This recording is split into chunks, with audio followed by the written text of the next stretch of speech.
ശ്രീ നാരദരെ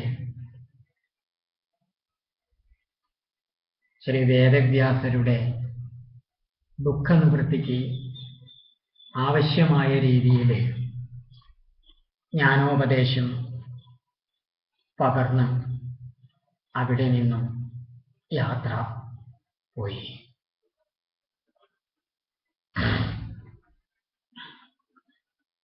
നാരദര് പോയതിനു ശേഷം വേദവ്യാസ മഹർഷി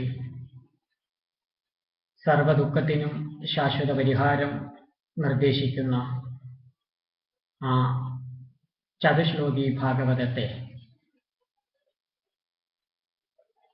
ശ്രദ്ധാപൂർവം ധ്യാനിക്കുവാനായിട്ട് നിശ്ചയിച്ചു. ധ്യാനിക്കുവാൻ ആരംഭിക്കുന്നതിന് മുമ്പേ വേദവ്യാസര് ആചമനത്തെ ചെയ്ത് ദേഹശുദ്ധിയെ ചെയ്യുകയുണ്ടായി. വൈദികമായിരിക്കുന്ന സംസ്കാരത്തിലെ നമ്മൾ ഏതൊരു സത്കർമ്മത്തിലേക്കും പ്രവേശിക്കുമ്പോഴും ആദ്യമായിട്ട് ചെയ്യുന്ന ഒരു ശുദ്ധീകരണ പ്രക്രിയയാണ് ആചമനം എന്ന് പറയുന്നത്. ആചമനം എന്ന് പറയുന്നത് വേദമന്ത്രങ്ങളെ കൊണ്ട് മന്ത്രപൂരിതമായിരിക്കുന്ന ശുദ്ധ ജലത്തെ, അതായത് ശുദ്ധമായ തീർത്ഥത്തെ നമ്മുടെ ദേഹത്തിലേക്കും അപ്രകാരം ചുറ്റുപാടുകളിലേക്കും തെളിക്കുന്ന ഒരു ചടങ്ങിനെയാണ്, ആചാരത്തെയാണ് ആചമനം എന്ന് പറയുന്നത്. ആചമനം ചെയ്യുന്നത് ആ മന്ത്രപൂരിതമായിരിക്കുന്ന ശക്തിയിലൂടെ ആ ഈശ്വര ചൈതന്യത്തെ നമ്മിൽ നിലനിർത്തുവാൻ വേണ്ടിയിട്ടാണ്. നമ്മൾ എത്ര ശുദ്ധിയുള്ള ആളാണെങ്കിലും സംസ്കാരമുള്ള ആളാണെങ്കിലും ഒരു സദ്ധർമ്മം, ഒരു സത്കർമ്മം ആചരിക്കുവാൻ തുടങ്ങുമ്പോൾ ആദ്യമായിട്ട് ചെയ്യുന്നതാണ് ആചമനം. അപ്പം അതിനെ ശുദ്ധതീർത്ഥത്തെ തൻ്റെ കയ്യിലേക്ക് എടുത്തുകൊണ്ട് ഋത്രയ മന്ത്രങ്ങളെയാണ് ജപിക്കുക. ഋത്രയ മന്ത്രം എന്ന് പറഞ്ഞ 3 മന്ത്രങ്ങളാണ്. അതിൽ ആദ്യത്തെ മന്ത്രം നമ്മുടെ തീർത്ഥം കയ്യിൽ തെളിച്ച് ശുദ്ധ ജലം നമ്മുടെ കയ്യിൽ ഒഴിച്ചിട്ട് ഓം ആബോഹിഷ്ടാമയോ ഭുവത്താന ഓർജദധാതന മഹേരണായ ചക്ഷസേ എന്ന് പറഞ്ഞ് നമ്മെ തെളിച്ചു. രണ്ടാമത് തീർത്ഥം ഒഴിച്ചു. ഓം യോ വശിവതമോര സത്തസ്യ ഭാചയതേഹന ഉശതീരിവ മാതരഃ തെളിച്ചു.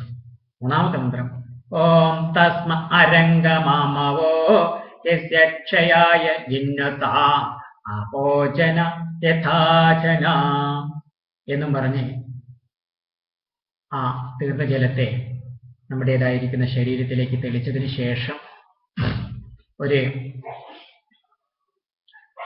ഉഴുന്നുമണിയുടെ വലിപ്പത്തിലെ ശുദ്ധതീർത്ഥത്തെ നമ്മുടെ കയ്യിൽ ഒഴിച്ചുകൊണ്ട് നമ്മുടെ ചുണ്ടും അതുപോലെ പല്ലും സ്പർശിക്കാതെ നമ്മളെ സേവിക്കുകയാണ് 3 മന്ത്രങ്ങളെ കൂടി ജപിച്ചുകൊണ്ട്. അതെ, ഓം ഹ്രീം ശ്രീം അച്യുതായ നമഃ, ഓം ഹ്രീം ശ്രീം അനന്തായ നമഃ, ഓം ഹ്രീം ശ്രീം ഗോവിന്ദായ നമഃ. അങ്ങനെയുള്ള മന്ത്രങ്ങളെ ജപിച്ചുകൊണ്ട് തീർത്ഥം സേവിച്ച് നമ്മൾ അതിൻ്റേതായിരിക്കുന്ന ശുദ്ധ തീർത്ഥത്തെ കൊണ്ട് നല്ല രീതിയിൽ നമ്മുടേതായിരിക്കുന്ന ആ ജ്ഞാനേന്ദ്രിയ ദ്വാരങ്ങളിലും നമ്മുടേതായിരിക്കുന്ന ശരീരഭാഗങ്ങളിലും മന്ത്രപൂരിതമായി കൊണ്ട് തന്നെ സ്പർശിക്കുന്ന ചടങ്ങാണ് ആചമനം. ആചമനമൊക്കെ ചെയ്ത് വേദവ്യാസ ഭഗവാൻ ചതുശ്ലോകി ഭാഗവതത്തെ ധ്യാനിക്കുവാനായിട്ട് ആരംഭിച്ചു. അതിനാദ്യം ദേഹശുദ്ധിയെ ചെയ്തു. ദേഹശുദ്ധി എന്ന് പറയുന്നത് ദേവോ ഭൂത്വ ദേവം യജേത് എന്നാണ് നമ്മുടെ ആശ്രമായ പൈതൃകത്തിൽ അനുശാസിച്ചിരിക്കുന്ന നിർദ്ദേശം. ഞാൻ ദൈവത്തിനെ പൂജിക്കണമെങ്കിൽ ഞാൻ ദൈവമായിട്ട് തീരണം. ഞാൻ ദൈവമായിട്ട് തീരുവാനുള്ള ചടങ്ങിനെയാണ്, ക്രിയാപദ്ധതിയാണ് ദേഹശുദ്ധി എന്നതുകൊണ്ട് അർത്ഥമാക്കുന്നത്. ഏതൊരു ദേവതയെയാണോ ഉപാസിക്കുവാനായിട്ട് പോകുന്നത്, ഏതൊരു ദേവതയെയാണോ പൂജിക്കുവാനായിട്ട് ആരംഭിക്കുന്നത്, ഏതൊരു ദേവതയുടെ മന്ത്രത്തെയാണോ ജപിക്കുവാനായിട്ട് പോകുന്നത്, ആ ദേവതയുടെ ഋഷി ഛന്ദസ് ദേവത മുതലായിരിക്കുന്ന ന്യാസങ്ങളോ മറ്റംഗന്യാസങ്ങളോ ധ്യാന ശ്ലോകങ്ങളോ മറ്റ് സങ്കല്പങ്ങളോ പ്രാണായാമങ്ങളുമെല്ലാം ചെയ്ത് നമ്മുടേതായിരിക്കുന്ന ഈ സ്ഥൂലദേഹം ആ മന്ത്രപൂരിതമായിരിക്കുന്ന ചൈതന്യത്തെ കൊണ്ട് ദിവ്യദേഹമായിട്ട് പരിണമിച്ചു എന്ന ഉത്തമ ബോധ്യത്തോടുകൂടി അനുഷ്ഠിക്കുന്ന ഒരു ന്യാസവിധിയാണ് ദേഹശുദ്ധി എന്ന് പറയുന്നത്. ആദ്യം ആ ഋഷിയെ, പിന്നെ ഛന്ദസ്സിനെ, ദേവതയെല്ലാം രസിക്കും. അപ്പൊ ഇവിടെ ശ്രീമദ് ഭാഗവതത്തിൻ്റെതായിരിക്കുന്ന സങ്കല്പത്തെ, വാസ്തവത്തിൽ ഇവിടെ വ്യാസരാണ്, കാരണം വ്യാസ ഋഷി എന്ന് പറഞ്ഞിട്ടാണ് ഇപ്പോ നമ്മെപ്പോലുള്ളവർ ഇവിടെ ചെയ്യാം. അപ്പൊ വ്യാസരുടെ ഋഷി ആരായിരുന്നു എന്നുള്ളതൊക്കെ ആയിരിക്കുന്ന വിഷയങ്ങളുണ്ട്. എന്തായാലും വ്യാസർക്ക് നാരദരാണ് ഉപദേശിച്ചത്. അങ്ങനെയുള്ള ആ നാരദ ഭഗവാനെ എല്ലാം സ്മരിച്ചുകൊണ്ട് ആ ദിവ്യമായിരിക്കുന്ന ശ്ലോകത്തെ ആ ശ്രദ്ധാപൂർവം ജപിച്ചുകൊണ്ട് അദ്ദേഹം ആ ധ്യാനത്തിലേക്ക് പ്രവേശിച്ചു. അങ്ങനെ ആ ധ്യാനത്തിലൂടെ അദ്ദേഹം ദിവ്യമായിരിക്കുന്ന സമാധി നിലയെ പ്രാപിച്ചു. അങ്ങനെ സമാധിയിൽ നിജാനന്ദമായ ബ്രഹ്മസ്വരൂപത്തെ നല്ലതുപോലെ അനുഭവിച്ച് ആസ്വദിച്ച് അറിഞ്ഞതിന് ശേഷം അദ്ദേഹം അദ്ദേഹത്തിൻ്റെതായിരിക്കുന്ന സമാധി നിലയിൽ നിന്നും ഉണർന്നു. സമാധി നിലയിൽ നിന്നും ഉണർന്ന് സമാധിയിൽ താൻ അനുഭവിച്ച അവാച്യമായ ആദിമധ്യാന്തം ഈശ്വരമഹിമയുടെ, ഈശ്വരരസത്തിൻ്റെ ആനന്ദം നിറഞ്ഞു നിൽക്കുന്ന ആ ശ്രീമദ് ഭാഗവതത്തെ നാമമന്ത്രാക്ഷരങ്ങളിലൂടെ എഴുതുകയുണ്ടായി. 18,000 ഗ്രന്ഥം, ശ്ലോകങ്ങളും 335 അധ്യായങ്ങളും 12 സ്കന്ധങ്ങളോട് കൂടിയിട്ടാണ് വ്യാസര് ശ്രീമദ് ഭാഗവതം എന്ന് പറയുന്ന മഹാപുരാണ ഗ്രന്ഥത്തെ രചിച്ചത്. ഗ്രന്ഥരചന ചെയ്ത് ആത്യന്തികമായ ദുഃഖനിവൃത്തിയും പരമാനന്ദ പ്രാപ്തിയും അനുഭവിച്ചറിഞ്ഞ ആ വ്യാസർ ഇനി ഞാൻ ഇത് ആരെ പഠിപ്പിക്കും എന്നാലോചിക്കുകയാണ്. അറിവ്, വിദ്യ, തൻ്റെതായിരിക്കുന്ന തപസ്സിൻ്റെ പരിപൂർണ അനുഗ്രഹം ആർക്കു നൽകണം, ആർക്കു കൊടുക്കണം? അങ്ങനെ അദ്ദേഹം അതിനെ ശുഖമഹർഷിയെ തന്നെ തിരഞ്ഞെടുക്കുകയും ശുകദേവന് ഉപദേശിച്ചു കൊടുക്കുകയും ചെയ്യുകയാണ് ഉണ്ടായത്. അപ്പോ ഇത്രയും വരെയുള്ള ഈ കഥാഭാഗങ്ങളിൽ നിന്നും നമ്മൾ ഏതൊരു തത്വത്തെയാണ് അല്ലെങ്കിൽ അറിവിനെയാണ് ബോധിക്കേണ്ടതെന്ന് ഒന്ന് താത്വികമായി ചെറിയ രീതിയിൽ വിശകലനം ചെയ്തതിന് ശേഷം നമുക്ക് മുന്നിലേക്ക് പോകാം.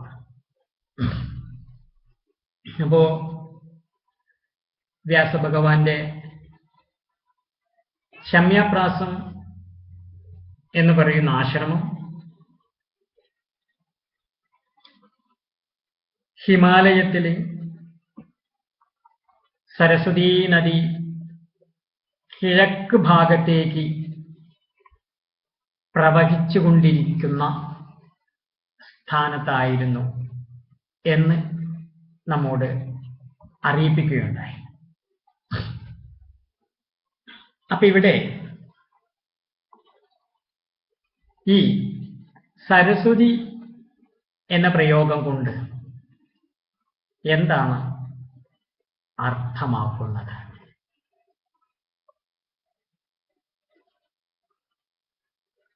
സരസ്വതി എന്ന് പറഞ്ഞിട്ടുണ്ടെങ്കിൽ തന്നിലേക്ക് ഒഴുകുന്ന പ്രവണതയെ ആണ് സരസ്വതി എന്നതുകൊണ്ട് അർത്ഥമാക്കുന്നത്. തനിക്ക് തന്നിൽ നിന്നും അന്യമായിരിക്കുന്ന ലോകപദാർത്ഥങ്ങളാകുന്ന നാമരൂപങ്ങളെയെല്ലാം ഉപേക്ഷിച്ച് താൻ തന്നിൽ അന്തർമുഖമാകണം. അങ്ങനെ എനിക്ക് എൻ്റെ നിജബോധസത്തയിൽ അന്തർമുഖമാകുവാൻ സാധിക്കണമെങ്കിലോ നാമരൂപങ്ങൾ അടങ്ങണം. നാമരൂപങ്ങൾ അടങ്ങുമ്പോഴാണ് അന്തർമുഖതയിൽ നിന്നും ആത്മാവിൻ്റെ അനിർവചനീയമായ അനുഭവാതീതമായ നിജാനന്ദ ഭാവബോധമായ ആത്മസത്തയെ നമുക്ക് സാക്ഷാത്കരിക്കുവാൻ സാധിക്കുക. അതാണല്ലോ അന്തർമുഖസമാരാധ്യ ബഹിർമുഖസുദുർലഭ എന്ന് കേട്ടിരിക്കും അല്ലേ? കേട്ടിരിക്കും. അന്തർമുഖ സ്വഭാവമുള്ളവർക്ക് ഈശ്വര മഹിമയുടെ അവബോധം അനുഭവവേദ്യമാകും. അല്ലാത്തവർക്കോ ബഹിർമുഖന്മാരായിരിക്കുന്നവർക്കോ ഈശ്വര മഹിമയുടെ തനിമയെ സാക്ഷാത്കരിക്കുവാൻ സാധ്യമല്ല. അപ്പൊ ഇവിടെ ഈ സരസ്വതീ നദി, അതായത് കിഴക്കു ഭാഗത്തിലേക്ക് ഒഴുകുന്ന സ്ഥാനത്താണ് പറഞ്ഞത്. അപ്പൊ നദിയിലേക്ക് തെക്കോട്ടും വടക്കോട്ടും പടിഞ്ഞാറോട്ടും അങ്ങനെ അഷ്ടദിക്കും ദശദിക്കും എല്ലാ ദിക്കിലേക്കും നദികൾ ഒഴുകിക്കൊണ്ടാണ് ഇരിക്കുന്നത്. അപ്പോ ഇവിടെ അതുകൊണ്ട് നമ്മൾ അർത്ഥം മനസ്സിലാക്കേണ്ടത്, സരസ്വതീ നദിക്ക് വെളിയിലേക്കുള്ള 5 പ്രവാഹങ്ങളുണ്ട്, 5 ഒഴുക്കുകളുണ്ട് വെളിയിലേക്ക് ഒഴുകിക്കൊണ്ടിരിക്കുന്ന. ആ 5 ഒഴുക്കുകളെയും അന്തർമുഖമാക്കുന്ന സ്വഭാവ വൃത്തിയെയാണ് സരസ്വതി എന്നുള്ളത് കൊണ്ട് അർത്ഥമാക്കുന്നത്. എന്താണ് സരസ്വതിയുടെ വെളിയിലേക്കുള്ള 5 ഒഴുക്കുകൾ?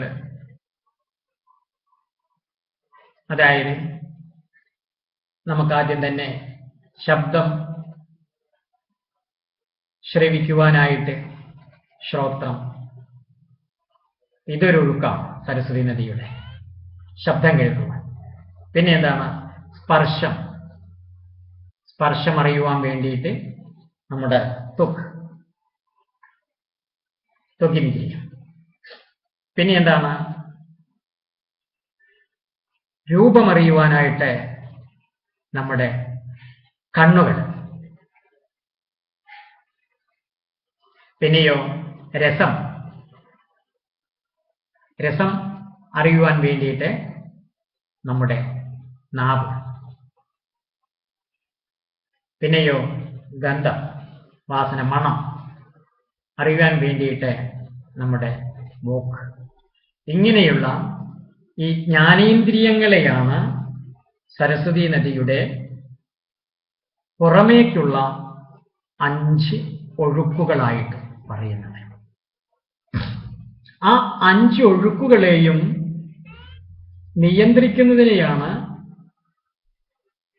അന്തർമുഖത, തന്നിൽ അടക്കുന്നതിനെയാണ് അന്തർമുഖത എന്ന് പറയുന്നത്. എന്നുവെച്ചാൽ ചെവി, ഇപ്പം നമ്മൾ കേട്ടുകൊണ്ടിരിക്കുന്നതായിരിക്കുന്ന വൈഖരി ശബ്ദത്തിന്റെ അനുഭവം ഇല്ലാതിരിക്കുക. അതുപോലെ തന്നെ ത്വക്ക്, പുറത്തേതായിരിക്കുന്ന ഒരു സ്പർശത്തെയും അറിയാതിരിക്കുക. കണ്ണ്, ഒരു രൂപത്തെയും കാണാതിരിക്കുക, അറിയാതിരിക്കുക. മൂക്ക്, ഒരു മണത്തെയും അറിയാതിരിക്കുക. നാവ്, വൈശികമായിരിക്കുന്ന ഒരു രസത്തെയും അനുഭവിച്ചറിയാതിരിക്കുക. ഇങ്ങനെ ഇന്ദ്രിയ പ്രത്യക്ഷമായ, ഇന്ദ്രിയ അനുഭവമായിരിക്കുന്ന എല്ലാ വിഷയങ്ങളെയും ഒഴിവാക്കി തന്നിൽ തന്നെ അന്തർമുഖമായി എന്നാണ് നമുക്ക് ആ സരസ്വതീ നദിയുടെ തീരത്തിങ്കൽ ശമ്യാപ്രാസ ആശ്രമത്തിലിരുന്ന് വേദവ്യാസര് ധ്യാനിച്ചു എന്നുള്ളത് കൊണ്ട് മനസ്സിലാക്കുവാൻ കഴിയുന്നത്. പിന്നെ ഇവിടെ വ്യാസന്റെ മനസ്സിനും അസ്വസ്ഥതയുണ്ടായില്ല എന്ന് വെച്ചാൽ അസ്വസ്ഥതയുണ്ടായി എന്ന് വെച്ചാൽ ദുഃഖമുണ്ടായി എന്ന് നമുക്ക്. കാരണം ദുഃഖപരിഹാരാർത്ഥമാണല്ലോ അദ്ദേഹം ശ്രീമദ് ഭാഗവത ഗ്രന്ഥത്തെ വീണ്ടും ആ മഹാഗ്രന്ഥമായിട്ട് എഴുതിയത്. ഇവിടെ വ്യാസഭഗവാനെ കുറിച്ച് എന്താണ് പറയേണ്ടത്? ശബ്ദബ്രഹ്മത്തെയും പരബ്രഹ്മത്തെയും നമ്മൾ കേൾക്കണ്ടായി തുടക്കത്തെ. ശബ്ദബ്രഹ്മം എന്ന് പറയുന്നത് വേദമാണ്. പരബ്രഹ്മം എന്ന് പറയുന്നത് നിർഗുണ നിരാകാരമായിരിക്കുന്ന പരബ്രഹ്മമാണ്. ഇത് രണ്ടും അറിയാം എന്ന് വെച്ചാൽ നിർഗുണവും നിർവിശേഷവുമായിരിക്കുന്ന പരബ്രഹ്മത്തിന്റെ നിജസ്ഥിതിയും അറിയാം. ആ നിജസ്ഥിതിയെ ബോധിപ്പിക്കുന്ന വേദഗ്രന്ഥങ്ങളുടെ പരമാർത്ഥവും അറിയാം. അക്ഷരബ്രഹ്മത്തെയും പരബ്രഹ്മത്തെയും രണ്ടും അറിയാം. ഇതറിഞ്ഞിട്ടും വ്യാസർക്ക് ദുഃഖമുണ്ടായി എന്ന് പറയുമ്പോൾ എന്ത് നമ്മൾ മനസ്സിലാക്കണം? കാരണം വ്യാസരെ സംബന്ധിച്ച് എല്ലാം ചെയ്തു കഴിഞ്ഞു. എല്ലാം ചെയ്തു കഴിഞ്ഞിട്ടും എനിക്ക് അല്ലെങ്കിൽ നിനക്ക് അല്ലെങ്കിൽ നമുക്ക് അസ്വസ്ഥത, വിഷാദം, ദുഃഖം ഉണ്ട് എന്ന് വരികയാണെങ്കിൽ തീർച്ചയായിട്ടും മനസ്സിലാക്കണം, നമ്മൾ വാസ്തവത്തിൽ ആചരിക്കേണ്ടതായ, അനുഷ്ഠിക്കേണ്ടതായ, അറിയേണ്ടതായിരിക്കുന്ന പരമധർമ്മത്തെ അറിഞ്ഞിട്ടില്ല എന്ന് ബോധിക്കണം. ഇവിടെ വേദവ്യാസര് വേദത്തെ എന്താണ് 4 ആക്കുകയുണ്ടായി, 4 ആക്കി വിഭജിച്ചു. എന്നിട്ടോ പൈലമഹർഷിക്ക് ഋഗ്വേദത്തെയും വൈശമ്പായന ഋഷിക്ക് യജുർവേദവും ജൈമിനിക്ക് സാമവേദത്തെയും സുമന്തുവാകുന്ന ആചാര്യനെ ഋഷിക്ക് അഥർവവേദത്തെയും ഉപദേശിച്ചു കൊടുത്തു. പുരാണങ്ങള് സുതനുമായിട്ട് ഉപദേശിച്ചു. ശുഗർക്കെന്ന് നമ്മൾ പറഞ്ഞു, ശുഗനെ ഒരു പ്രത്യേക സാഹചര്യത്തിലാണ് ഇതിന്റെ ആ ശിഷ്യപ്രശിഷ്യ പരമ്പര വഴി ഉപദേശം തുടർന്നു വന്നിരിക്കുന്ന ഒരു ക്രമത്തെയാണ് ഇവിടെ ഇപ്പോൾ അറിയിച്ചത്. അപ്പൊ ഇവിടെ അങ്ങനെ തന്നെ നമ്മുടെ അനാദിയും അഖണ്ഡവും അനന്തവുമായിരിക്കുന്ന ആ ഗുരുശിഷ്യ പരമ്പര വഴി, ശിഷ്യപ്രശിഷ്യ പരമ്പര വഴി അങ്ങനെ വന്നിരിക്കുന്ന ആ അഖണ്ഡമായ പരമ്പരയിലെ ഒരു തുടർച്ച എന്ന രീതിയിലാണ് നിജാനന്ദ സരസ്വതിയായ ഞാനും ഇപ്പോൾ നിങ്ങളോട് ഈ ഭഗവത് മഹിമയെ, ഈശ്വരാവബോധത്തെക്കുറിച്ച് ചർച്ച ചെയ്യുന്നത്. അതിൻ്റേതായിരിക്കുന്ന ആശയങ്ങളെ വിശകലനം ചെയ്തുകൊണ്ടിരിക്കുന്നത്. അപ്പോ വ്യാസർക്ക് ഇത്രയെല്ലാം അറിവുകളും അനുഭവവും, കാരണം എല്ലാ തരത്തിലുള്ള തപസ്സും അറിവും എല്ലാം ഉണ്ട്, എന്നിട്ടും ദുഃഖമുണ്ടായതിന് കാരണം അദ്ദേഹത്തിൻ്റെതായിരിക്കുന്ന ദീർഘദൃഷ്ടി കൊണ്ട് നോക്കിയപ്പോൾ അദ്ദേഹത്തിനെ കാണുവാൻ സാധിച്ചു. ഇനി വരുന്ന തലമുറകൾക്ക്, ഇനി ജനിക്കാൻ പോകുന്ന ആളുകൾക്ക്, ഇനി ഉണ്ടാകുവാൻ പോകുന്ന മനുഷ്യകുലത്തിന് വേദത്തിന്റെ സൂക്ഷ്മാർത്ഥം ഗ്രഹിക്കുവാൻ സാധിക്കുകയില്ല. പ്രത്യേകിച്ച് സ്ത്രീകളെ പോലെയുള്ളവർക്കും ശൂദ്ര വർഗത്തെ പോലെയുള്ളവർക്കും ദിവ്യബന്ധുക്കൾ ആയിട്ടുള്ളവർക്കും വേദപഠനത്തെ ശാസ്ത്രം അനുവദിക്കുന്നില്ല. വേദപഠനം ഭൂരിപക്ഷത്തിനും നിഷേധിച്ചിരിക്കുകയാണ് എന്ന് വ്യാസർക്ക് മനസ്സിലായി. കാരണം ഭൂരിപക്ഷവും സ്ത്രീകളെ പോലെയും ശൂദ്രരെ പോലെയും ദിവ്യബന്ധുക്കളെ പോലെയും ഉള്ളവരായിരിക്കും ഇനി വരും നാളുകളിൽ ഉണ്ടാവുക. അപ്പോ അങ്ങനെയുള്ളവരെയും ഉണർത്തേണ്ടേ? ഇവിടെ നമുക്കൊന്ന് ചിന്തിക്കണം. കാരണം സ്ത്രീ, ശൂദ്ര, അതുപോലെ ദിവ്യബന്ധുക്കൾ എന്നുള്ളതിനൊക്കെ ഒത്തിരി പല തരത്തിലുള്ള അർത്ഥങ്ങൾ പലരും പറഞ്ഞു പോയിട്ടുണ്ട്. അപ്പൊ നമുക്കിപ്പം ഈ വർത്തമാനകാലത്തിൽ ഇരുന്നു കൊണ്ട് അതിൻ്റെ ഏകദേശമായ ഒരു അർത്ഥത്തെ ഇവിടെ നമുക്ക് വിശകലനം ചെയ്ത് ഒന്ന് ബോധിക്കുവാനുമായിട്ടൊരു ശ്രമം ചെയ്യാം. കാരണം സ്ത്രീ എന്ന് പറഞ്ഞിട്ടുണ്ടെങ്കിൽ നമ്മൾ കണ്ണുകൊണ്ട് കണ്ടുകൊണ്ടിരിക്കുന്നതും ചെവി കൊണ്ട് കേട്ടുകൊണ്ടിരിക്കുന്നതും മൂക്കുകൊണ്ട് മണത്തുകൊണ്ടിരിക്കുന്നതും നാവ് കൊണ്ട് രുചിച്ചുകൊണ്ടിരിക്കുന്നതും ത്വക്കുകൊണ്ട് സ്പർശിച്ചുകൊണ്ടിരിക്കുന്നതുമായ ഈ ദൃശ്യശ്രാവ്യ മാധ്യമങ്ങൾ ആണ് പരമസത്യം എന്ന് തെറ്റിദ്ധരിച്ചിരിക്കുന്ന ആളുകളെയാണ് വാസ്തവത്തിൽ സ്ത്രീകൾ എന്നതുകൊണ്ട് അർത്ഥമാക്കുന്നത്. അങ്ങനെ ചിന്തിക്കുമ്പോൾ ഇവിടെ വാസ്തവത്തിൽ സ്ത്രീകളല്ലാത്തവര് ആരാണുള്ളത്? ഇപ്പൊ ആധുനിക ലോകത്തിലും എന്താണ് ഹിയർ ആൻഡ് നൗ, ഇപ്പോൾ ഇവിടെ ഈ നിമിഷം, വർത്തമാനകാലം മാത്രം സത്യം എന്നും പറഞ്ഞ് നമ്മളിവിടെ എൻജോയ് ചെയ്യുക, ആനന്ദിക്കുക, സുഖിക്കുക എന്നൊക്കെ പറഞ്ഞിട്ട് ഇത് മാത്രമാണ് സത്യം, മുമ്പും പിമ്പുമില്ല, ഇന്നലെയും നാളെയുമില്ല എന്നൊക്കെയുള്ള രീതിയിൽ തത്വം പറയുന്നവരും തത്വമല്ലാത്ത നാടൻ പഴമൊഴികൾ പറയുന്നവരും ഒക്കെ അങ്ങനെ പറഞ്ഞുകൊണ്ടിരിക്കുന്ന ഒരു സാഹചര്യം കൂടിയാണ്. അങ്ങനെയുള്ളവരെയാണ് സ്ത്രീകൾ എന്ന് പറയുന്നത്. പിന്നെ ശൂദ്രർ എന്ന് പറഞ്ഞാലോ കണ്ണുകൊണ്ട് കാണുന്നതും അതുപോലെ പഞ്ചേന്ദ്രിയങ്ങളെ കൊണ്ട് അറിയപ്പെടുന്നതായിരിക്കുന്ന ഈ ലൗകിക വിഷയങ്ങളാണ് സത്യമെന്ന് മനസ്സിലാക്കുമ്പോൾ ഈ ലൗകിക വിഷയത്തിൽ സുഖിക്കണം, ഈ ലൗകിക വിഷയത്തിൽ സുഖിക്കുവാൻ വേണ്ടി കഠിനാധ്വാനം ചെയ്യുന്നവരെയാണ് ശൂദ്രര് എന്ന് പറയുന്നത്.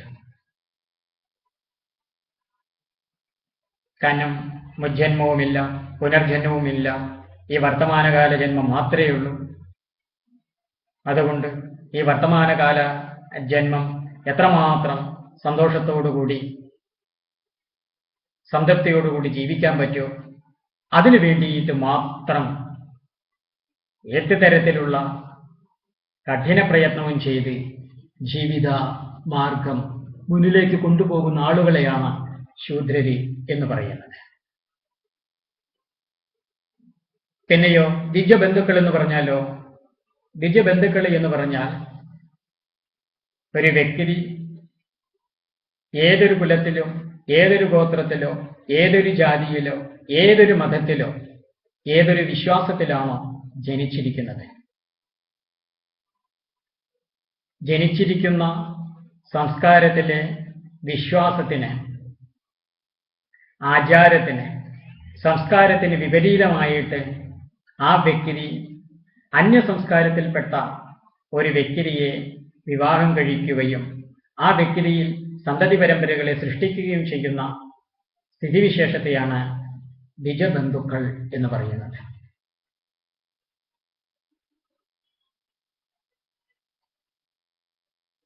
അപ്പോ അങ്ങനെയുള്ളവർക്കും ഈ വേദം പഠിക്കുവാൻ അധികാരമില്ല. എന്തുകൊണ്ടെന്ന് വെച്ചാൽ ഈ സ്ത്രീകളും അതുപോലെ ഈ ശൂദ്രരും അതുപോലെ ഈ ദ്വിജബന്ധുക്കളും ഇവിടെ കാണുന്നത് മാത്രമാണ് പരമസത്യം എന്നും പറഞ്ഞ് അതിനെ നേടിയെടുക്കുവാൻ വേണ്ടിയിട്ട് അധർമ്മവും അക്രമവും ദുരാചാരവും ചെയ്യുന്ന അല്പബുദ്ധികളും അല്പ ആയുസ്സുകളുമാണ്. അപ്പൊ അങ്ങനെയുള്ളവർക്ക് എന്താണ് ഈ ഇന്ദ്രിയാതീതമായിരിക്കുന്ന അനുഭവാതീതമായിരിക്കുന്ന അനന്തകോടി യുഗങ്ങൾക്കും നൂറ്റാണ്ടുകൾക്കും അപ്പുറം സംഭവിച്ചു കൊണ്ടിരിക്കുന്ന ഇനിയും വരാൻ പോകുന്ന എത്രയോ യുഗങ്ങൾക്ക് അപ്പുറം സംഭവിച്ചുകൊണ്ടിരിക്കുന്ന നടക്കുവാൻ പോകുന്ന അത്തരം വിഷയങ്ങളിലൊന്നും അവർക്ക് ശ്രദ്ധയുണ്ടാവുകയില്ല, വിശ്വാസമുണ്ടാവുകയില്ല. അതുകൊണ്ടാണ് അവരോട് ഈ വേദപഠനം പാടുകയില്ല, അരുത് എന്ന് പറഞ്ഞത്. അപ്പൊ നമ്മളും ചിന്തിക്കണം, ഈ ഒരു ജാതി, ഒരു മതം, ഒരു ദൈവം എന്നുള്ള ആശയങ്ങളും സങ്കല്പങ്ങളും ഒക്കെ വസുദൈവ കുടുംബകം എന്ന് നാരായണോപനിഷത്തിലും പറയുന്നുണ്ട്. അപ്പോ അങ്ങനെ പറയുന്നു എന്നതുകൊണ്ട് അന്ധമായിട്ട് നമ്മളെ അങ്ങനെ പറയുമ്പോൾ വന്ന് ഭവിക്കാവുന്ന വിപത്തുകളെ ഓർക്കണമെന്നുള്ളതാണ്. നമ്മൾ ഒരു ജാതി എന്ന് പറയുകയാണെങ്കിൽ മറ്റ് അന്യജാതികളെ നമ്മൾ വിമർശിക്കാനോ അല്ലെങ്കിൽ അവരോട് അക്രമം ചെയ്യുവാനൊന്നും തയ്യാറാകേണ്ടതില്ല. നമ്മൾ ഏതൊരു ജാതിയിലാണോ ജനിച്ചിരിക്കുന്നത് ആ ജാതിയിലെ ഉന്നതജാതനാകുവാൻ, ഉന്നതനായ ഒരു വ്യക്തിയാകുവാൻ വേണ്ടിയിട്ട് അറിവുകൾ ആർജിക്കുകയും ധർമ്മം ആചരിക്കുകയുമാണ് നമ്മളിവിടെ ചെയ്യേണ്ടത്. എന്നിട്ട് നമ്മുടെ ആചാരത്തിൽ നിലനിന്നുകൊണ്ട് ലോക നന്മയ്ക്ക് വേണ്ടി സദ്ധർമ്മത്തെ ചെയ്ത് ജീവിക്കുകയാണ് ചെയ്യേണ്ടത്. എന്തായാലും സ്ത്രീകൾക്കും ശൂദ്രർക്കും ദ്വിജബന്ധുക്കൾക്കും ഭൂരിപക്ഷമുള്ളവർ അവരാണ് ഏത് കാലത്തും.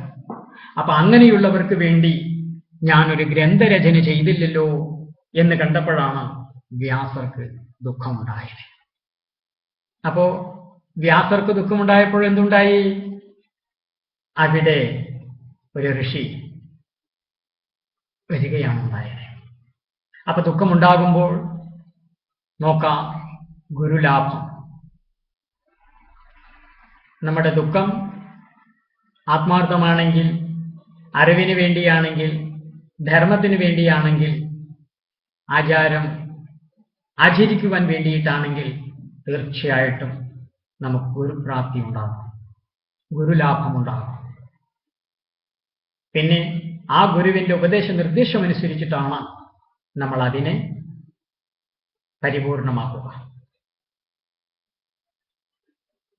വ്യാസരുടെ ദുഃഖത്തെ ശമിപ്പിക്കുവാൻ വേണ്ടിയിട്ട് എത്തിയ നാരദ മഹർഷിയോ എന്ത് ചെയ്തു? അദ്ദേഹം വ്യാസരോട് പറഞ്ഞത് എന്താ? അങ്ങയുടെ ദുഃഖത്തിനു കാരണം അങ്ങ് കലിയിലെ ജനതകൾക്ക് വേണ്ടി ഒന്നും ചെയ്തില്ല എന്നുള്ളതാണ്. കാരണം ഈ വർത്തമാന കാലത്തെയാണ് കലിയുഗം എന്ന് പറയുന്നത്. അതിന് മുമ്പും പിമ്പും എത്രയായിക്കൊള്ളട്ടെ, അതിന്റെ മുമ്പിൽ സത്യയുഗമാണെങ്കിൽ ആ സത്യയുഗത്തെ ആയിരിക്കും നമ്മളിപ്പോൾ ഈ യുഗം എന്ന് പറയുക. ത്രേതായുഗമാണെങ്കിൽ ആ യുഗത്തെ ആയിരിക്കും നമ്മളിപ്പോ ത്രേതായുഗം എന്ന്. ഇപ്പോ ത്രേതായുഗം നടക്കുന്നു, അല്ലെങ്കിൽ ഇപ്പൊ സത്യയുഗം നടക്കുന്നു, അല്ലെങ്കിൽ ഇപ്പൊ ദ്വാപരയുഗം നടക്കുന്നു. അപ്പോ നമ്മൾ ഇപ്പോൾ എവിടെയാണോ, ഈ വർത്തമാനകാലത്തിൽ നമ്മൾ എവിടെ എങ്ങനെ ജീവിച്ചുകൊണ്ടിരിക്കുന്നുവോ ഈ കാലഘട്ടത്തിനെയാണ് അപ്പോൾ കലിയുഗം എന്നതുകൊണ്ട് അർത്ഥമാക്കുന്നത്. എന്താണ് ഈ കലിയുഗത്തിലെ ഈ കാലഘട്ടത്തിലെ നമ്മുടേതായിരിക്കുന്ന മനുഷ്യകുലത്തിന്റെ സ്വഭാവത്തിന്റെ പ്രത്യേകത? ഈ കാലഘട്ടത്തിലെ മനുഷ്യരുടെ പ്രത്യേകത കലി കൊണ്ട് പരിസരബോധം മറന്ന് വൈകാരികമായി ഇളകി അധർമ്മത്തെയും അക്രമത്തെയും ചെയ്യുന്ന ആളുകളാണ് ഭൂരിപക്ഷം. അപ്പൊ കലി കൊണ്ട് വൈകാരികമായിട്ട് ഇളകി ധർമ്മത്തിന് വിപരീതമായിരിക്കുന്ന ആചാരങ്ങൾ ചെയ്തുകൊണ്ട് ജീവിക്കുന്ന ജനസമൂഹം. അങ്ങനെയുള്ള ജനസമൂഹത്തിന് ഒരാത്മശാന്തി, ഒരാത്മസംതൃപ്തി, ഒരു ഭൗതികമായ പുരോഗതിയും ആർജിക്കുവാൻ സാധിക്കണമെങ്കിൽ എന്തു വേണം?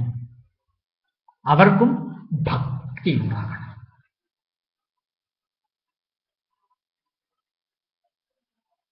കലിയുഗത്തിലെ കലികളെ കൊണ്ട് ധർമ്മം ആചരിക്കാതെ തോന്നിയത് ചെയ്യുന്ന ആളുകൾക്ക് ഒരു മോചനം ഉണ്ടാകണമെങ്കിൽ അവർക്കും ഭക്തി ഉണ്ടാകുവാൻ സാഹചര്യമുണ്ടാകണം. അപ്പോ വേദത്തിലും അതുപോലെ തന്നെ ഉപനിഷത്തുക്കളിലും സ്മൃതി പുരാണ ഇതിഹാസങ്ങളിലെല്ലാം പറഞ്ഞിരിക്കുന്ന ആ അർത്ഥഗാംഭീര്യമായിരിക്കുന്ന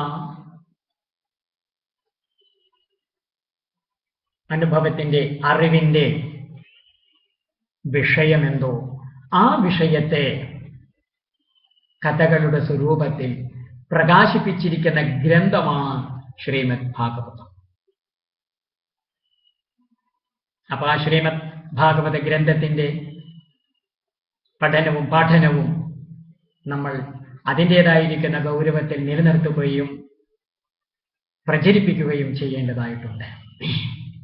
ഭാഗവതത്തിന്റെ പേരിൽ നമ്മൾ ചെയ്തുകൊണ്ടിരിക്കുന്നത് ഋഷി അല്ലെങ്കിൽ ഗുരുജനങ്ങൾ ഉദ്ദേശിച്ചിരിക്കുന്ന രീതിയിലുള്ള ധർമ്മപ്രചരണം തന്നെയാണോ എന്ന് എല്ലാവരും ആത്മപരിശോധന ചെയ്യുവാനുള്ള സമയം ആയിരിക്കുന്നു. ഇവിടെ കാരണം ഭക്തി, കാരണം മഹാത്മാക്കൾ കൂടി ഭഗവത് രസമില്ലാത്ത കൃതികൾ വായിക്കുകയില്ല എന്നാണ്. കാരണം ഭഗവത് രസം, സച്ചിദാനന്ദ രസം, ഈശ്വര മഹിമയുടെ അറിവുകൾ പ്രകാശിപ്പിക്കാത്ത ഗ്രന്ഥത്തെ പഠിപ്പിക്കുവാൻ മഹാത്മാക്കളായിരിക്കുന്ന സന്യാസിമാരും ഗുരുജനങ്ങളും തയ്യാറാവുകയല്ല. പരമഹംസന്മാരും ഹംസന്മാരും അധർമ്മത്തിലേക്ക് ജനതകളെ നയിക്കുകയില്ല. അരയന്നങ്ങളെ ശ്രദ്ധിച്ചിട്ടില്ലേ? അരയന്നങ്ങൾ ചെളിക്കുണ്ടിലേക്ക് പോകാറുണ്ടോ? അരയന്നങ്ങൾ ചെളിക്കുണ്ടിലേക്ക് പോകാറില്ല.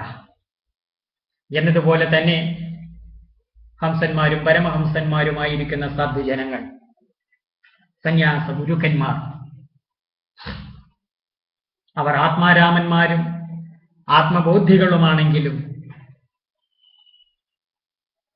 ഈശ്വരതത്വത്തിന്റെ പരമരഹസ്യം സുവ്യക്തമായവരാണെങ്കിലും ഈശ്വരനൊരു നാമവും രൂപവും കൊടുത്ത് ആ ഈശ്വരൻ്റെതായിരിക്കുന്ന സൃഷ്ടിസ്ഥിതി സംഹാര ലീലകളെ വാനോളം പാടി പുകഴ്ത്തിക്കൊണ്ടായിരിക്കും ഗുരുജനങ്ങളെ ഈ ലോകത്തിലെ അവരുടേതായിരിക്കുന്ന കാലം കഴിച്ചുകൂട്ടുക.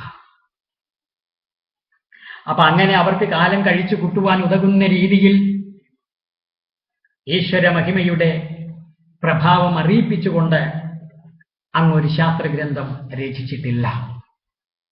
എന്തിനേറെ ധർമ്മം, അർത്ഥം, കാമം മുതലായിരിക്കുന്ന പുരുഷാർത്ഥങ്ങൾക്ക് കൊടുത്തിരിക്കുന്ന പ്രാധാന്യം അങ്ങ് പരമപുരുഷാർത്ഥമായ മോക്ഷത്തിന് നൽകിയിട്ടില്ല.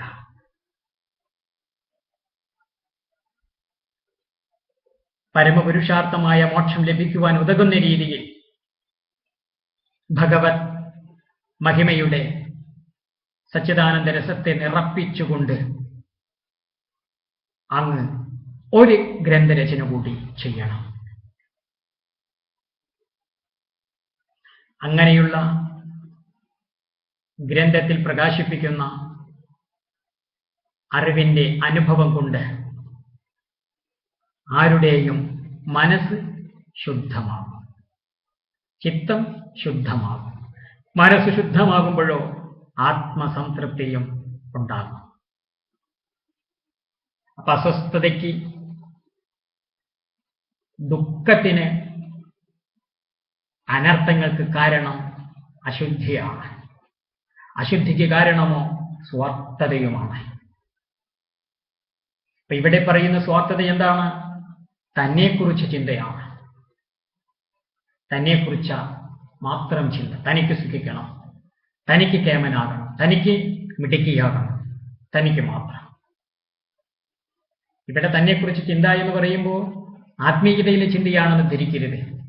ആത്മീയത എന്താണ്? നിത്യോഹം, തൃപ്തോഹം, ആത്മോഹം, നിജാനന്ദ സ്വരൂപോഹം, സോഹം, പരമഹം, അങ്ങനെയൊക്കെയാണ് ആത്മീയതയിലെ വിചാരം.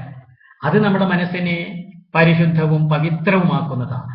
എന്നാൽ ഞാൻ നിജാനന്ദനാണ്, ഞാൻ സന്യാസിയാണ്, ഞാൻ മന്ത്രിയാണ്, ഞാൻ തന്ത്രിയാണ്, ഞാൻ സ്ത്രീയാണ്, ഞാൻ അമ്മയാണ്, കുട്ടിയാണ് എന്നുള്ള രീതിയിൽ ഈ ജഡത്തിൽ അഭിമാനിച്ചുകൊണ്ട്, അഹങ്കരിച്ചുകൊണ്ട് ഞാൻ ഞാൻ എന്ന് ചിന്തിക്കുന്ന ചിന്തയാണ് ഇവിടെ സ്വാർത്ഥപരമായ ചിന്ത എന്ന് പറയുന്നത്. അങ്ങനെയുള്ള ചിന്ത വിട്ടിട്ട് എന്ത് ചെയ്യണം? ഈശ്വരനെ പറ്റി ചിന്തിക്കണം, ഭഗവാനെ പറ്റി ചിന്തിക്കണം. ഭഗവാനെ പറ്റി ചിന്തിക്കുമ്പോഴോ ചിന്തിക്കുന്നവരുടെ എല്ലാം മനസ്സ് ശുദ്ധമാകും. മനസ്സ് ശുദ്ധമായില്ലെങ്കിലോ എല്ലാ തരത്തിലും അനർത്ഥങ്ങളെ ചെയ്യുന്നവരായിട്ട് തീരുകയും ചെയ്യും. കാരണം എല്ലാ മനുഷ്യരും ജീവിച്ചു കൊണ്ടിരിക്കുന്നത് എങ്ങനെയാണ്? വാസനയ്ക്കനുസരിച്ചിട്ടാണ്. വാസന എന്ന് പറഞ്ഞാലോ ഒരു വിഷയത്തിൽ മനസ്സിനുണ്ടാകുന്ന അനുകൂല പ്രതികൂല ഭാവങ്ങളാണ്.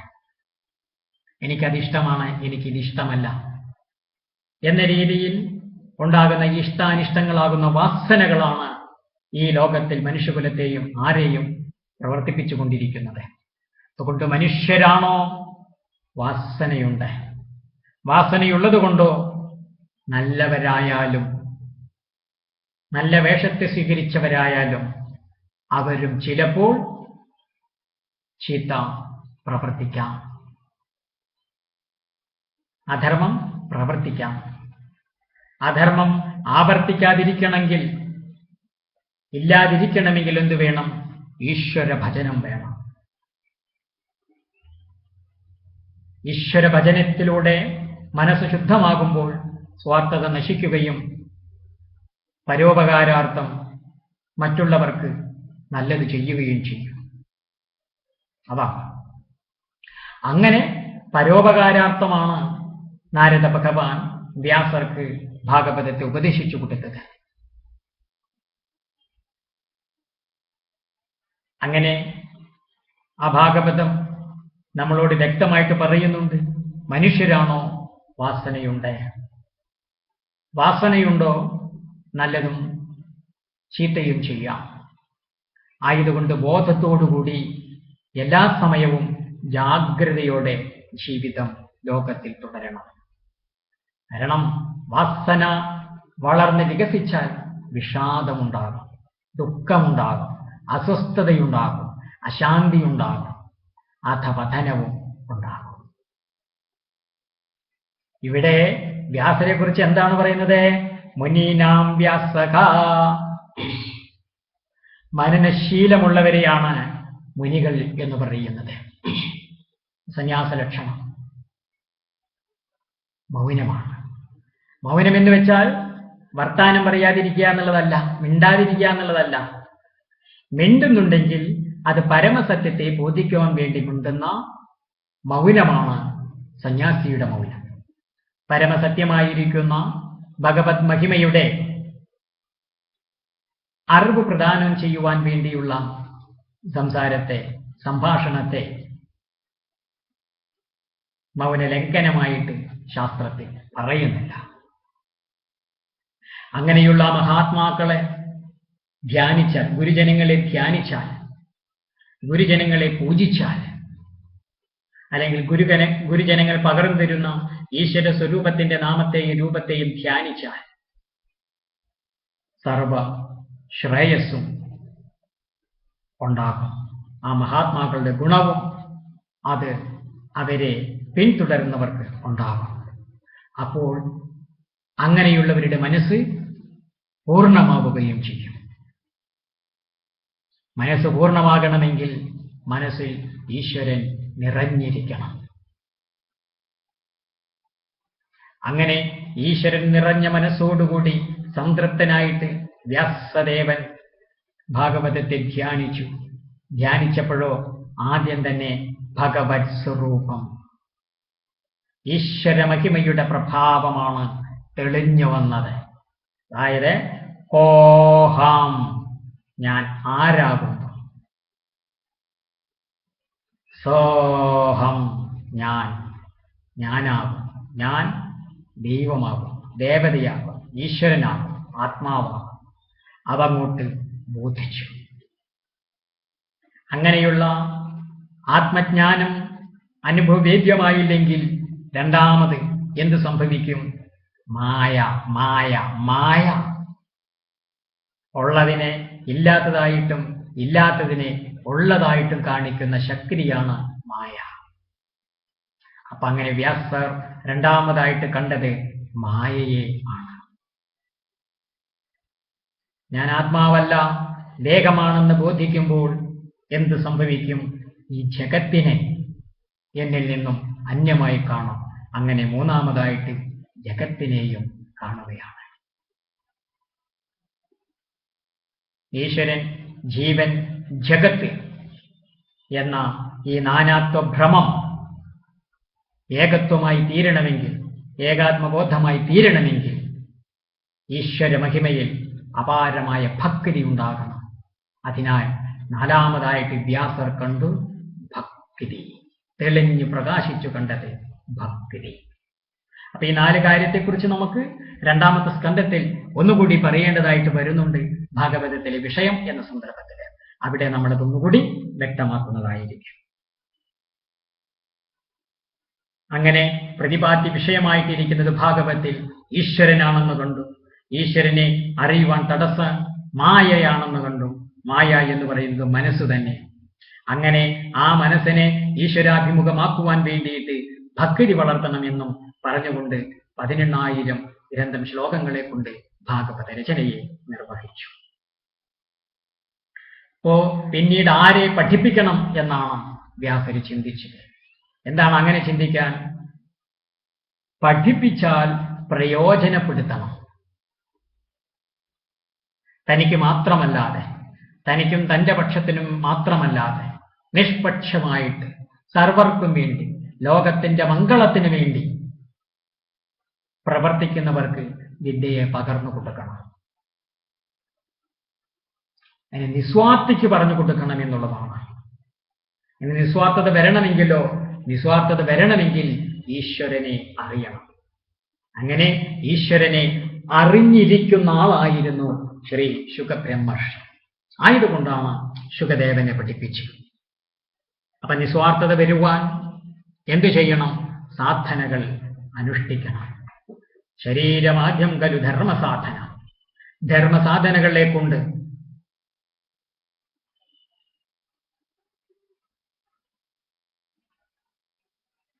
അനുഷ്ഠാനം തുടരുമ്പോൾ വ്യക്തികൾ നിസ്വാർത്ഥരായി തീരുകയും ഈശ്വര മഹിമയുടെ പ്രഭാവം അവർ സമൂഹത്തിൽ പ്രകാശിപ്പിക്കുകയും ചെയ്യും. അതാണ് സർവശാസ്ത്രങ്ങളുടെയും ലക്ഷ്യം. ഈ ശ്രീമദ് ഭാഗവതത്തിന്റെ പ്രത്യേക മഹിമ സംസാര സർപ്പദംഷ്ടരായി എരിവിരി കൊള്ളുന്ന ആളുകളെ ഭാഗവത പ്രചരണത്താൽ ഉണർത്തുവാൻ വേണ്ടിയിട്ടാണ്. ഭാഗവതത്തിൽ പറയുന്ന ധർമാധർമ്മങ്ങളുടെ വിശദീകരണങ്ങളിലൂടെ ആചാരാനുഷ്ഠാനങ്ങളിലൂടെ സമഗ്രമായ രീതിയിൽ അതിലെ സച്ചിദാനന്ദമായി പ്രകാശിച്ചുകൊണ്ടിരിക്കുന്ന ആത്മതത്വ രഹസ്യത്തെ വെളിപ്പെടുത്തി കൊടുത്തുകൊണ്ട് ലോകരെ ധർമ്മത്തിലേക്ക് നയിക്കണം. ലോക ജനതയെ അധർമ്മത്തിൽ നിന്ന് നിവർത്തിപ്പിക്കുവാനും ധർമ്മത്തിൽ പ്രവർത്തിപ്പിക്കുവാനും വേണ്ടിയിട്ട് ഭാഗവതത്തിലെ ആശയങ്ങളെ അറിയിപ്പിക്കണം. അപ്പോൾ ശ്രീമദ് ഭാഗവത പഠനം വാസ്തവത്തിൽ എന്തിനു വേണ്ടിയിട്ടായിരിക്കണം? ഈ സംസാരത്തിൽ നിന്ന് എനിക്ക് മോചിക്കുവാനും അങ്ങനെ എന്റെ സഹജീവികളായിരിക്കുന്ന സന്തത സഹചാരികളെ ഈ സംസാരത്തിൽ നിന്ന് മോചിപ്പിക്കുവാനും വേണ്ടിയിട്ട് ഭാഗവതത്തിലെ ആശയങ്ങളെ വ്യക്തമാക്കി കൊടുക്കണം. എപ്പോഴും സത്സംഗത്തിലായിരിക്കണം, സദാപി സത്സംഗത്തിലായിരിക്കണം. സത്സംഗത്തിലാകുമ്പോൾ എനിക്ക് ഈ സംസാരത്തിന്റെ ബാധയില്ലാതെ നിവർത്തി നിരതനായി നിലനിൽക്കുവാൻ സാധിക്കും. അങ്ങനെയുള്ള ആ ആത്മതത്വത്തെ സഹജീവികൾക്കും പകർന്നു കൊടുക്കുമ്പോഴോ ആ സഹജീവികളിലും ധർമ്മവും സത്യവും അഹിംസയും എല്ലാം ഉണരുകയും അങ്ങനെ സമൂഹം സംസ്കാരത്തിലേക്ക് ഉയർത്തപ്പെടുകയും ചെയ്യും. അപ്പോ ഈ ശ്രീമദ് ഭാഗവതത്തിന്റെ ഇതായിരിക്കുന്ന പരമരഹസ്യം അധർമ്മത്തെ നിവർത്തിപ്പിക്കുവാനും ധർമ്മത്തെ നിലനിർത്തുവാനും വേണ്ടിയിട്ടുള്ളതാണ്. അങ്ങനെ ധർമ്മത്തെ നിലനിർത്തി എല്ലാവർക്കും മുന്നോട്ടു പോകുവാൻ ഭാഗവതത്തിലെ യഥാർത്ഥ ആശയപ്രചരണം സഹായകമാക്കും. ഇനി തുടർന്ന് വരുന്നത് ഒന്നാമത്തെ സ്കന്ധം അവസാനിക്കുന്നത് വരെയും പറയുവാൻ പോകുന്ന ശ്രീ പരീക്ഷിത് അകാലത്തിൽ എന്തുകൊണ്ട് പ്രായോപവേശം ചെയ്തു എന്ന താല്പര്യമാണ്.